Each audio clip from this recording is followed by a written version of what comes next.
Hey guys, how's it going? I'm Phil, welcome to my computer lab. In this video, I'm just going to give you an update on a few changes to the way I do my videos. I benchmark a lot, create charts and all of that, but I found that not too many games have built-in benchmarking features, and those that do, the performance figures I was getting seemed a little bit higher than actual gameplay. Now nothing is set in stone yet, so this is just me trying out a few things, so do share your thoughts down below. I'm very eager to hear what you think.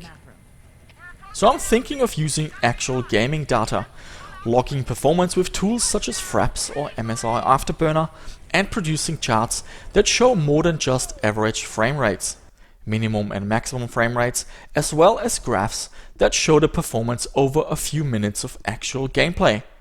I also want to look at things such as how much video memory is used and processor as well as graphics load to see if the system has any weak spots, for example. This will also let me check out a wider range of games that do not have any built-in benchmark features. The system I'm using for this video is the same as the one used in my previous video. I'll put a link down below in the description.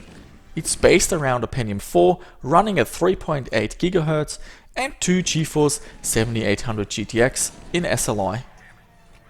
Another change I'm implementing is playing and capturing games in 1920 by 1080 widescreen resolution. Now not all games support this, so some games will be captured in the traditional 1600 by 1200 4:3 aspect ratio. But for the purpose of capturing, editing and watching these videos on a typical widescreen television, going with widescreen seems to make more sense.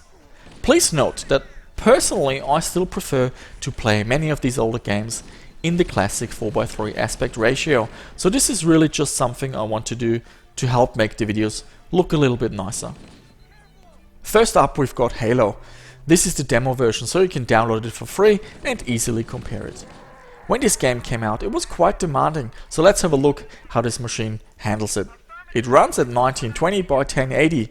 16x AF is enabled, but no AA. The game doesn't seem to be compatible with it.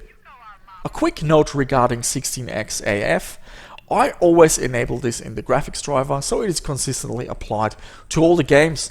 I also changed the texture quality to very high and disable VSync for benchmarking. All details of the game are turned on and sound is accelerated using EAX on the Sound Blaster X-Fi. In this benchmark run, we are seeing 28 FPS at its lowest, 129 at its highest, and 67 on average. First up, the cutscenes are locked at 30 frames per second. The part of this game is outdoors, and in general games run a bit slower in outdoor settings. There are lots of enemies, NPCs, basically there's a lot of stuff going on, so a great scene for benchmarking. The performance varies greatly. We have parts with very high FPS, but also quite a few dips below the 60 FPS mark, especially at the beginning of the benchmark run. Looking at the GPU load, we can see that SLI is working quite well. The load is spread evenly, but we can also see that the cards are not fully loaded and have plenty of headroom. Looking at the CPU load, we can see what's going on. The processor is fully loaded. The Pentium 4 3.8 is a single core processor, but does have hyper-threading. That's why we're seeing graphs for 2 threads. Looking at the video memory usage, this game doesn't seem to require much video memory at all. The 7800 GTX has 256 megabytes of video memory, and that's plenty for this game. All in all, this game is fairly playable, but there are dips below the 60 FPS mark. Now 60 FPS is nice, but PC gamers these days have access to 120 or 144 Hz monitors, and I can see plenty of Windows XP retro gamers wanting to use such monitors. So I think it's fair to use 120 FPS as the gold benchmark. If you're building a Windows XP retro gaming PC, you might as well aim for something decent and enjoy this game fully maxed out. Okay, let's try another game. Return to Castle Wolfenstein. That's a little bit older and it's an OpenGL game. I'm using the GOG version, and there's a community patch that enables widescreen resolutions even up to 4K. 4x AA and 16x AF are enabled through the NVIDIA driver. we can see straight away that this game runs extremely fast on this machine. We're getting well over 60 FPS, and at no time do we run into a situation where the system struggles. We don't quite reach 120 FPS, but if you're playing at 75 Hz with VSync turned on, you'll have a great experience. Looking at the GPU, we can see that this game doesn't take advantage of SLI. One card does all the work, the other one stays idle. The processor is once again fully loaded, so if you want to boost performance with this graphics card, going with a faster processor is the way to go. Video memory usage is minimal, no issue for the 7800 GTX.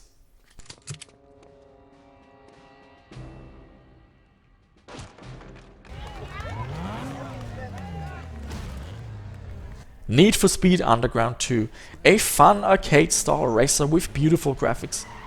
This is also the demo version, and while there are hacks for the full version to support widescreen, I couldn't get it to work, so I'm just running it at 1600 by 1200 instead. 4x AA and 16x AF are enabled, as well as all details maxed out. In this benchmark run, we are seeing 21 FPS at its lowest, 50 at its highest, and 37 on average. This game is quite demanding. The average frames per second are quite low, but at least they are fairly consistent. However, especially for a racing game, you want to see a lot better performance and also consistency without fluctuations in frame rate. Personally, I don't find this game to be very playable on this machine and with these settings. Looking at the GPU load, we can see once again, just like with Return to Castle Wolfenstein, only a single graphics card is used. The processor is fully loaded throughout the benchmark run. Video memory usage shows that this game runs quite comfortably with 256 MB of video memory.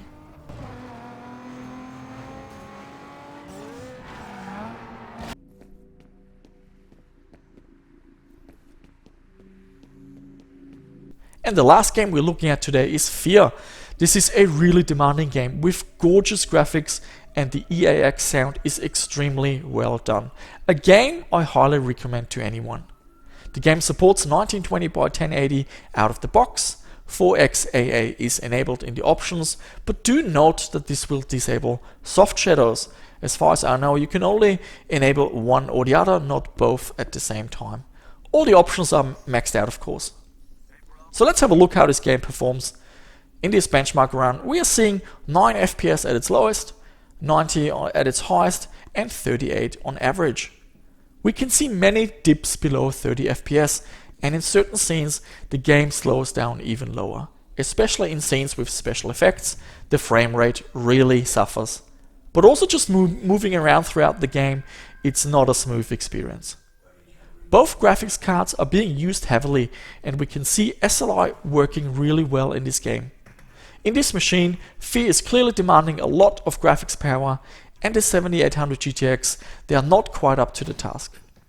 Looking at the video memory usage, we can see that this game requires more video memory than what the cards can provide.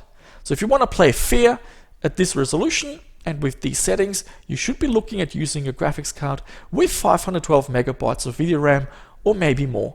I will definitely check this game out in future videos with video cards that have more memory to see where the limit really lies. As expected, and continuing the trend, the processor is also working very hard in this game and fully loaded.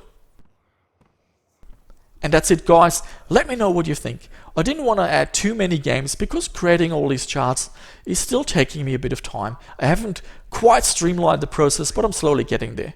I think it's good to show a mix of games that run well, average, and struggle a little bit to show what a system can do.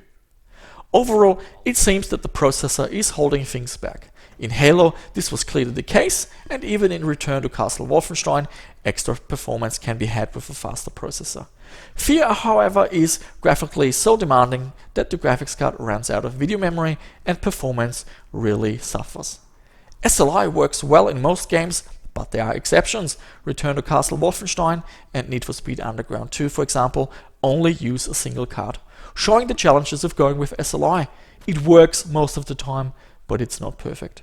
Of course, you can just lower the details and the settings, and then these games will become more playable. But if you want everything maxed out, we can clearly see that these games are still a challenge, even for a fairly high-end system from 2005. And that's it, guys. Thanks for watching. Please subscribe to my channel if you haven't done so, and do leave me some comments down below. I'm really interested to hear what you think about this video.